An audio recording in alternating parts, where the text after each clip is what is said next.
بسم لائک کریں، اللہ کمنٹس کریں اور ہمارے چینل کو زیادہ سے زیادہ الرحمن شیئر کریں پلیز. یہ دیکھو کیا سوال پوچھا انہوں نے، ہم بستری کا شرعی طریقہ. محمد رفیع صاحب پوچھ رہے ہیں، میں بتا نہیں رہا کہاں سے ہیں تاکہ ایسا نہ ہو ان کے گھر والے جان لیں. میری عنقریب شادی ہونے والی ہے، مجھے زوجہ سے قربت کا سنت طریقہ بتا دیں. یہ سوال حیا کے خلاف ہے اور میں حیا کے خلاف سوالات نہ پڑھتا ہوں نہ اس کے جواب دیتا ہوں، لیکن چونکہ یہ سوال بہت زیادہ لوگ پوچھتے ہیں تو میں نے ہمت کر کے آج یہ پڑھ لیا ہے، اور اس میں لوگ غلط گائیڈ بھی کر رہے ہیں، تو اس لیے میں اس کا جواب دے رہا ہوں کہ اسلام میں کوئی خاص طریقہ نہیں ہے اس کا. اس پہ فالتو کتابیں لوگوں نے لکھی ہوئی ہیں، پتہ نہیں کیا کیا، وہ ایسے ہی لوگوں کی آ رہا ہے. تو یہ چیز نیچرل ہے. جیسے کوئی پوچھے کھانا کھانے کا طریقہ کیا ہے، تو بھائی منہ میں نوالا ڈال کے چباؤ، نگل لو، خود بخود فطرت سکھاتی ہے انسان کو. تو ایسی زوجہ کے قریب فطرت خود سکھا دیتی ہے. ہاں شریعت نے جس طریقے کو حرام قرار دیا ہے وہ سب کو معلوم ہے کہ جو ہے وہ اللہ تعالیٰ نے جو بدکار لوگ جس طرح سے کرتے ہیں، جو لڑکوں سے بدفعلی کرنے والے لوگ ہیں، وہ طریقہ حرام ہے.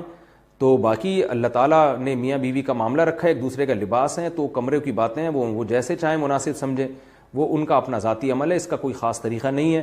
اور یہ نیچر انسان کو خود سکھاتی ہے، نہ یہ طریقے نہ کسی سے سیکھنے کی ضرورت ہے. بعض لوگ تو حد درجے کی بے شرمی کرتے ہیں، وہ شادی سے پہلے جو ہے وہ فحش فلمیں دیکھتے ہیں تاکہ ہمیں طریقہ آ جائے. یہ انتہائی درجے کی بےہودگی ہے، انتہائی درجے کی ایک لعنتی عمل ہے یہ. تو یہ کوئی خاص طریقہ نہیں ہے. میاں بیوی ایک دوسرے کا لباس ہیں، وہ جس طرح سے ایک دوسرے کو سیٹسفائی کر سکتے ہیں وہ کر لیں تاکہ ان کی توجہ کسی اور طرف نہ جائے، وہ حلال کی تسکین ان کی بند کمرے کے اندر ہو جائے. اور یہ باتیں لوگوں سے شیئر بھی نہیں کرنی چاہیے. آج یہ بھی ایک حرام کاری ہو رہی ہے. میں بہت سخت الفاظ استعمال کر رہا ہوں اس لیے کہ یہ، اور میرے پاس کوئی ہلکا لفظ نہیں ہے. وہ کیا ہوتا ہے کہ مرد اپنی زوجہ سے ہم بستری کر کے اس کے راز دوستوں کے سامنے فاش کر رہا ہوتا ہے، میں نے ایسے کیا، میں نے ایسے کیا. لڑکیاں بتا رہی ہوتی ہیں اپنی فرینڈس کو کہ میرے شوہر نے میرے ساتھ ایسے کیا. یہ بہت لعنتی عمل ہے. آپ صلی اللہ علیہ وسلم نے فرمایا جو عورت اپنے شوہر کے راز یا شوہر بیوی کے راز فاش کرتا ہے اس پر لعنت ہے. حدیث کا مفہوم ہے یہ. تو یہ بند کمرے کی میاں بیوی کی باتیں، جس طرح سے وہ ایک دوسرے کو سیٹسفائی کر سکتے ہیں وہ کریں، ایک دوسرے کے لیے وہ حلال ہیں. اور بس وہ طریقہ جو لڑکوں سے بدفعلی والا طریقہ ہے وہ طریقہ اسلام میں حرام ہے. اور اللہ تعالیٰ نے حالت حیض میں زوجہ سے ہم بستری کو حرام قرار دیا کیونکہ اس میں گندگی ہے. باپ دیکھیں کہ وہ گندگی اس درجے کی نہیں ہے جتنی اورل سیکس میں گندگی ہوتی ہے.